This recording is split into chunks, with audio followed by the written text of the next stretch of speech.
भारतीय महिला क्रिकेट संघाचे उपकर्णधार स्मृती मानधना यांच्या वडिलांना आज दुपारी हृदयविकाराचा झटका आल्यानंतर आपण पाहू शकता या ठिकाणी असणाऱ्या डॉक्टर महेश शाह यांच्या सर्वहित हॉस्पिटलमध्ये या ठिकाणी खाजगी रुग्णालयात त्यांना दाखल करण्यात आलेलं आहे।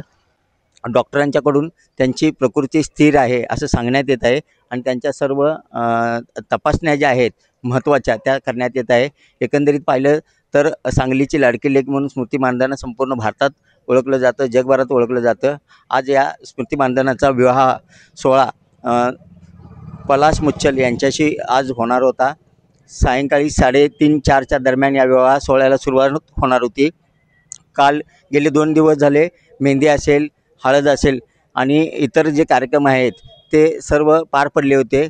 आज विवाह दुपारी 3:30 वाजता संपन्न होणार होता आणि त्यापूर्वी स्मृती मानधना यांचे वडील श्रीनिवास मानधन यांचे त्यांना हृदयविकाराचा तीव्र झटका आल्यानंतर त्यांना या ठिकाणी डॉक्टर महेश शाह यांच्याकडे दाखल करण्यात आले आहे।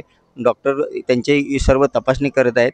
सध्या प्रकृती स्थिर आहे अशी माहिती त्यांच्या नातेवाईकांच्याकडून सांगण्यात आलेलं आहे।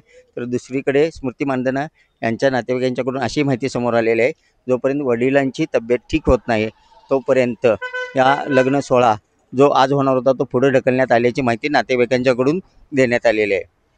कॅमेरामॅन सुजीतसोबत मी शंकर देवकुळे, TV9 मराठी, सांगली।